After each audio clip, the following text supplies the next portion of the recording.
સુરતના જુદા જુદા પોલીસ મથકની હદમાંથી ચોરાયેલા આશરે 273 જેટલા મોબાઈલ ફોન સાથે 3 રેઢાઓને ઉધના પોલીસે ઝડપી પાડ્યા છે. સુરત પોલીસ કમિશનર, ખાસ પોલીસ કમિશનર સેક્ટર 1, નાયબ પોલીસ કમિશનર ઝોન 2 અને મદદનીશ પોલીસ કમિશનર સી ડિવિઝનના માર્ગદર્શન હેઠળ ઉધના પીઆઈ એસ.એન. દેસાઈ તથા સેકન્ડ પીઆઈ જે.એસ. ઝાંબરેની ટીમ પેટ્રોલિંગમાં હતી.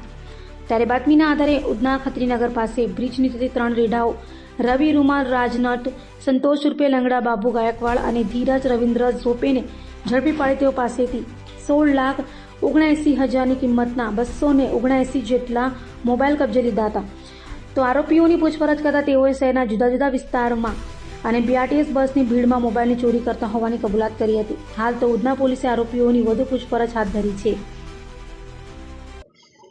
ઉધના પોલીસ સ્ટેશન વિસ્તારમાં વિવિધ જગ્યાએ જ્યારે મોબાઈલ ચોરી થતી હતી અને પોલીસ સ્ટેશનમાં એફઆઈઆર અને ફરિયાદ દાખલ થઈ છે, ત્યારે અમે લોકોએ ઓનલાઈન પણ ટ્રેસિંગમાં સીઆર પોર્ટલ પર મૂકેલું છે અને લોકલ બાતમીદારોથી પણ માહિતી મળેલ હતી કે જે રવિ રૂમાલભાઈ રાજનટ, જેઓની ઉંમર 31 વર્ષ છે, જેઓ છૂટક મજૂરી કરે છે, ઝુંપડપટ્ટી નવાગામ ડિંડોલી સુરત શહેર ખાતે રહે છે.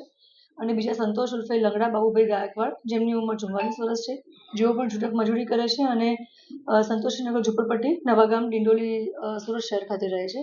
આ બંને જણા વિવિધ માર્કેટો, ભીડભાડવાળી જગ્યા, બીઆરટીએસ, જેમ કે નવરાત્રી છે કે કોઈ પ્રસંગ, ગણપતિજીનો જે ઉત્સવો હોય છે, જ્યાં ભીડભાડવાળી જગ્યા છે ત્યાંથી આ મોબાઈલની ચોરી કરી અને અલગ અલગ જગ્યાએ વેચતા હતા. એમાંથી એમનો સંપર્ક થયો છે કે જેઓ ધીરજ રવિન્દ્રભાઈ ઝોપે છે, જેઓ ની ઉંમર 25 વર્ષ છે અને જેઓ એરલાઇન્સમાં જોબ પણ કરે છે અને એમણે એન્જિનિયરિંગનો અભ્યાસ કરેલો છે. એમણે એવિયોનિક એક્સપર્ટ છે તેઓ અને એરક્રાફ્ટ મેન્ટેનન્સ એન્જિનિયરિંગમાં કામ કરે છે, જે આ ધીરજ છે તે. અને છેલ્લા 1 વર્ષથી એમને દિલ્હીથી અહીંયા એરલાઇન્સમાં ટ્રાન્સફર થઈ હતી. સુરત એરપોર્ટ ખાતે ધીરજ જોબ કરે છે છેલ્લા 1 વર્ષથી. આ જે બંને આરોપી છે, રવિ રૂમાલભાઈ રાજનટ અને સંતોષ ઉર્ફે લંગડા, જેઓ બહારથી આ રીતે ચોરી કરી અને મોબાઈલ આ જે એન્જિનિયર છે ધીરજ ઝોપે એમને આપતા હતા. ધીરજ ઝોપે વિવિધ ટૂલ્સનો ઉપયોગ કરી, જેમ કે ઓનલાઈન પણ ટૂલ્સ છે, બીજા ટૂલ્સ ખરીદી, અનલોક ટૂલ્સ છે જેમાં સેમ એફડબલ્યુ ટૂલ્સ છે અને 3U ટૂલ્સ પણ એમના લેપટોપમાંથી મળી આવેલ છે પોલીસની તપાસ દરમિયાન. વિવિધ ટૂલ્સનો ઉપયોગ કરી અને ફોનને અનલોક કરવો, એના વિવિધ સ્પેર પાર્ટ્સ લેવા, વિવિધ સ્પેર પાર્ટ્સ અલગ કરવા, મધરબોર્ડ અલગ કરવું, એ બધા નાના નાના સ્પેર પાર્ટ્સ અલગ કરી અને વિવિધ માર્કેટમાં પણ એ વેચતા હતા. અને કોઈ ગ્રુપ હોય, વોટ્સઅપ ગ્રુપ્સ, જેમાં કોઈ પોતાની ડિમાન્ડ મૂકે કે મારે મોબાઈલનું આ સ્પેર પાર્ટની જરૂર છે કે મધરબોર્ડની જરૂર છે કે બીજા કોઈ સ્પેર પાર્ટની જરૂર છે, તો એનો કોન્ટેક્ટ કરી અને આ ધીરજ ઉર્ફે રવિન્દ્રભાઈ ઝોપે છે એ એમને પ્રોવાઈડ કરતા હતા. પોલીસને ઇન્ફોર્મેશન મળી હતી કે આ ધીરજ રવિન્દ્રભાઈ ઝોપે કે જેઓ એન્જિનિયર છે અને આ રીતે કામ કરી રહ્યા છે, ત્યારે પોલીસે એમના ઘરે જઈને સર્ચ કરતા આશરે 250 જેવા મોબાઈલ એમના ત્યાંથી મળ્યા છે અને પોલીસે કબજે કર્યા છે અને આરોપીને પણ અમે અટક કર્યા છે. 264 જેવા મોબાઈલ અમને મળ્યા છે ત્યાંથી. સાહેબ, આ જે છોકરો છે એરપોર્ટ પર નોકરી શા માટે આ પ્રકારનું કરતો હતો અને એને આ વિચાર ક્યાંથી આવ્યો?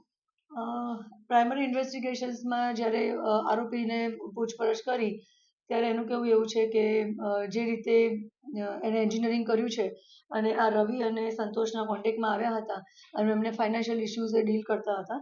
એજ્યુકેશન માટે પણ એમને પૈસાની જરૂર હતી. ઓલરેડી તેઓ એન્જિનિયર છે, પરંતુ એમને પૈસાની જરૂર હોવાથી એમણે આ કામ કર્યું હતું એવું જણાવે છે. સાહેબ, આઈફોનને સૌથી સિક્યોર માનવામાં આવે છે, તો આ આઈફોન કેવી રીતે અનલોક કરી નાખતો હતો? કેટલા રૂપિયા એની પાછળ લેતો હતો? રૂપિયા કેટલા લેતા હતા એ વિવિધ ડિફરન્ટ જેવી લોકોની જરૂરિયાત હોય એ મુજબ એમની પાસેથી પૈસા લેતો હતો. પરંતુ આઈફોન અનલોક અને સેફ હોવા છતાં પણ જે મેં કહ્યું એમના ટૂલ્સ છે એ ટૂલ્સની સાથે કામ કરી અને પછી ટૂલ્સથી અનલોક કરતા હતા. એટલે સર પાસવર્ડ ખોલી નાખ્યો તો શું કરતો હતો? પાસવર્ડ ખોલી નાખવા માટે થઈને જે મેં કીધું એ ટૂલ્સનો યુઝ કરી અને મોબાઈલનો પાસવર્ડ ખોલી અને પછી આખું હાર્ડવેર પણ એ અલગ કરી અને સ્પેર પાર્ટ્સ અલગ કરતા હતા.